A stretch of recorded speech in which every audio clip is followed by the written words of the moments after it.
नमस्कार मित्रांनो, मी प्राध्यापक गजानन अरविंद नेरकर सध्या पुण्यामध्ये एका मॅनेजमेंट इन्स्टिट्यूटमध्ये सहाय्यक प्राध्यापक या नात्याने काम करतोय। माझा एकूण अनुभव शिक्षण क्षेत्रातला हा 16 वर्षांहून अधिक आहे। मी MA मराठी, MCOM आणि CS त्याचबरोबर MBA फायनान्स हा कोर्स कंप्लीट केलेला आहे आणि गेल्या 16-17 वर्षाच्या माझ्या कारकिर्दीमध्ये, शैक्षणिक कारकिर्दीमध्ये मी फायनान्समधले विविध विषय आजवर शिकवलेले आहेत, जसे की फायनान्शियल मॅनेजमेंट, त्यानंतर investment analysis and portfolio management किंवा इंटरनॅशनल फायनान्स, अशा विविध विषयांवर मी शिकवण्याचा अनुभव घेतलेला आहे आणि मुळात कॉमर्सचा किंवा आर्थिक व्यवस्थापन या विषयाचा विद्यार्थी असल्यामुळे सुरुवातीपासूनच गुंतवणूक कशी करावी किंवा गुंतवणुकीसंबंधी कोणकोणते पर्याय आपल्यासमोर आहे याविषयी मी नेहमी अभ्यास करण्याचा प्रयत्न केला। मला प्राध्यापक म्हणून अनुभव आहेच, त्याबरोबर मी ट्रेनर म्हणून सुद्धा काम केलेलं आहे। काही वर्ष मी कॉर्पोरेट ट्रेनिंगमध्ये सुद्धा काम केलं आहे। एकूण इंडस्ट्रियल एक्सपिरियन्स किंवा कॉर्पोरेट एक्सपिरियन्स माझा 3 वर्षांहून अधिक आहे। DSG अर्थजागृती या यूट्यूब चॅनलच्या माध्यमातून मी आपल्याशी संवाद साधणार आहे।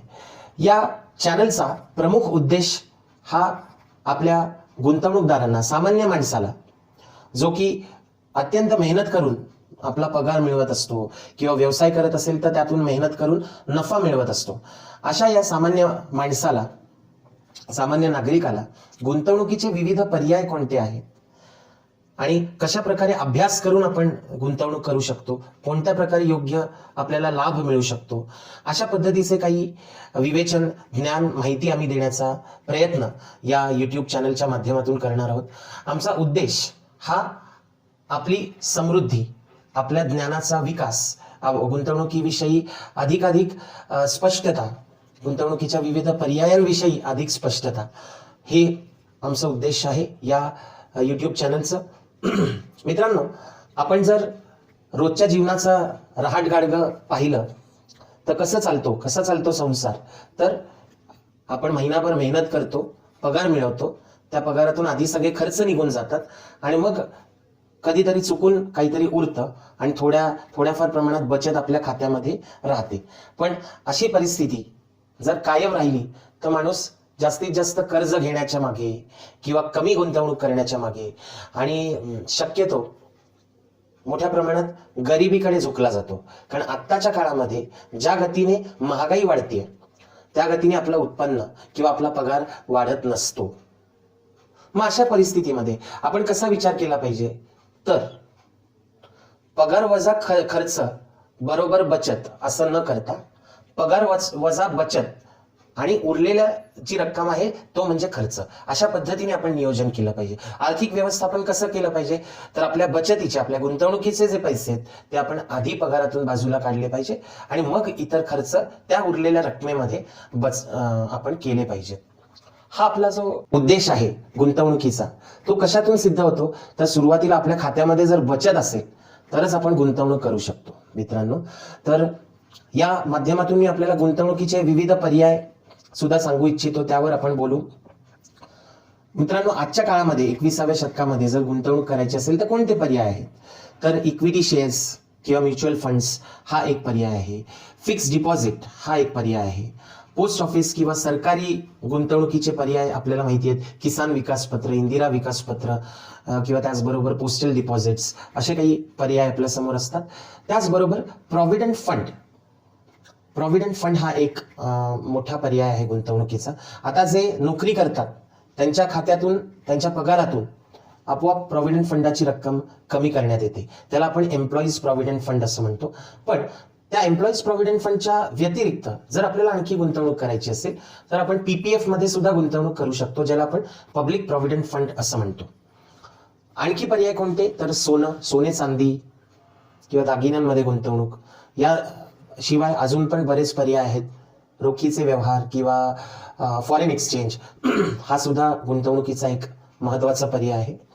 तर मित्रांनो, आपलं जे चॅनल आहे DSD अर्थ जागृती, त्याच्या माध्यमातून आपण या सर्व पर्यायांचे नफे आणि तोटे, यांचे फायदे आणि कमकुवत बाजू या प्रत्येक व्हिडिओच्या माध्यमातून आपण जाणून घेणार आहोत. आणि महत्वाचं असं आहे की या अर्थजागृतीच्या निमित्ताने जर खरोखरच आपली अभ्यासू वृत्ती जागृत झाली आणि आपण योग्य मार्गाने गुंतवणूक करू लागलो आणि जर आपल्याकडे योग्य वेळी गुंतवणूक करण्याचा जर आपण समतोल साधला, मित्रांनो बऱ्याचदा असं होतं गुंतवणुकीच्या बाबतीत वेळ आणि वय हे सर्वात महत्वाचं असतं. उदाहरणार्थ 20-30 मधला तरुण असेल, तो गुंतवणूक करू शकत असेल, गुंतवणूक करायला सुरुवात करत असेल, तर त्याच्याकडे गुंतवणुकीसाठी 40 वर्ष असतात त्याच्या निवृत्तीपर्यंत. 30 ते 40 वर्ष धरू आपण. एखाद्याने गुंतवणूक 40व्या वर्षी सुरू केली तर त्याच्याकडे फक्त 20च वर्ष असतात आणि एखाद्याने 50व्या वर्षी गुंतवणूक सुरू केली तर त्याच्याकडे फक्त 10 वर्ष असतात. म्हणजे गुंतवणुकीमध्ये सर्वात महत्वाचा घटक म्हणजे वेळ आहे मित्रांनो. तर अशा पद्धतीने प्रत्येक व्हिडिओमध्ये मी आपल्याला काही मोलाचे असे मुद्दे आपल्यासमोर मांडणार आहे. शेवटी मित्रांनो एवढंच म्हणेन की हे आयुष्य जे आहे ते परमेश्वराने दिलेली एक अनमोल देणगी आहे आणि याच्यामध्ये जसं आपण प्रपंच चांगला करतो तसा परमार्थही साधायचा असतो. आपण जर आपल्या खर्चाचं, आपल्या जमा रकमेचं, आपल्या उत्पन्नाचं व्यवस्थित आपण नियोजन केलं, व्यवस्थापन केलं, तरच आपण चांगले गुंतवणूकदार होऊ शकतो आणि चांगल्या गुंतवणुकीतूनच माणूस श्रीमंत होऊ शकतो.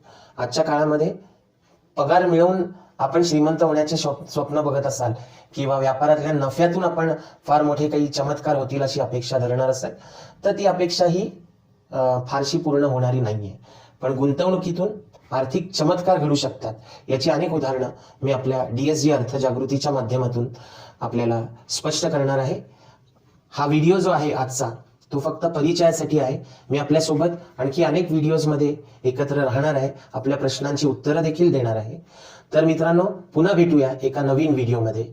तोपर्यंत धन्यवाद आणि नमस्कार.